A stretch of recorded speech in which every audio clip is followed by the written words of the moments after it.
Millions of British families are trapped, not by war, not by famine, but by something simpler, a house they can never afford.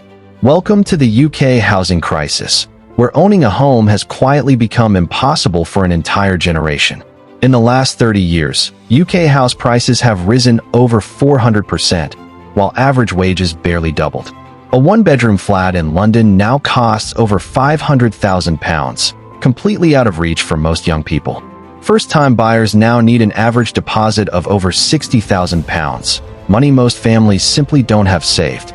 Meanwhile, thousands of homes sit completely empty across the country, bought purely as investments, never lived in. Renting isn't cheap either. Average UK rent has jumped nearly 10% in a single year alone. At the extreme end, homelessness in Britain has reached its highest recorded levels in modern history. Part of the problem is land. Strict greenbelt laws protect the countryside, but also block new homes from being built. Britain's planning system is notoriously slow. Getting permission to build a single home can take years, not months. Much of the UK's housing stock is over a century old, expensive to renovate, and impossible to simply replace. London property has become a global safe haven asset, bought by investors worldwide, often left completely empty. Short-term rental platforms have pulled thousands of long-term homes out of local markets, turning them into holiday lets instead. Rising interest rates have pushed mortgage repayments up sharply, pricing out buyers who could afford a home just years ago.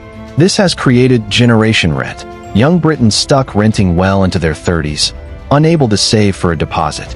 The regional divide is brutal. The same money renting a tiny London flat can buy a full house up north.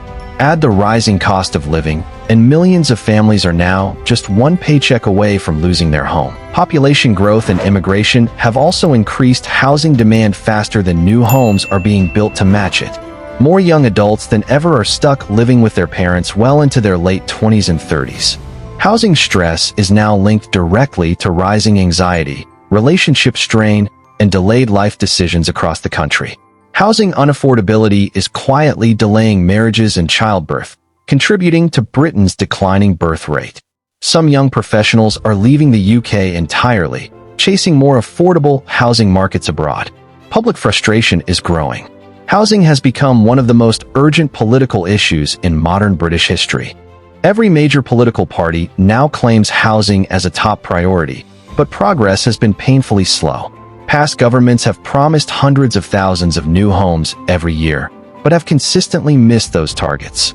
Schemes like Help to Buy assisted some first-time buyers, but critics say they also pushed prices even higher. Tax changes on second homes and foreign buyers have had some effect, but nowhere near enough to fix the gap. The core problem remains simple.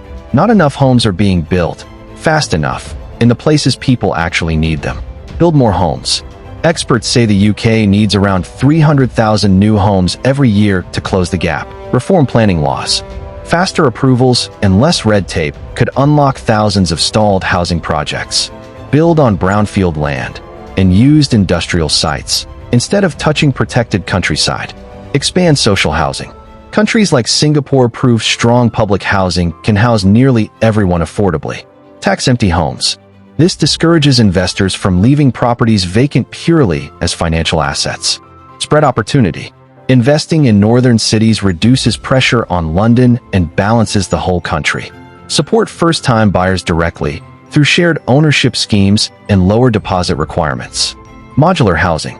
Factory-built homes can be constructed in weeks instead of months, cutting costs significantly. Community land trusts, where local groups buy land collectively to build genuinely affordable, permanent housing. Rent caps. Controversial among economists, but many say it's necessary to stabilize prices for renters.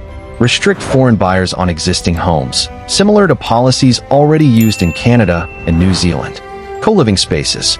Shared modern housing is helping some young professionals cut costs without sacrificing quality.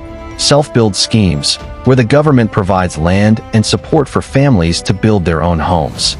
Land value tax. Taxing land itself, not just buildings, could discourage hoarding empty and undeveloped plots. Japan faces the opposite problem, shrinking population and millions of empty homes selling for almost nothing. Canada struggles with similar affordability issues, driven by immigration demand and limited housing supply in major cities.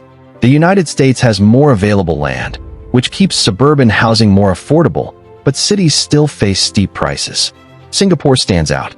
Strong government-led public housing means nearly 90% of citizens own their own home. Fixing housing won't be easy, but with the right policies, the dream of owning a home doesn't have to stay a dream. Every solution here has trade-offs, but doing nothing has already cost an entire generation their chance at homeownership. The question isn't whether Britain can fix housing. It's whether it has the political will to actually do it. If you found this useful, check out our Housing Crisis series and subscribe so you never miss what's coming next.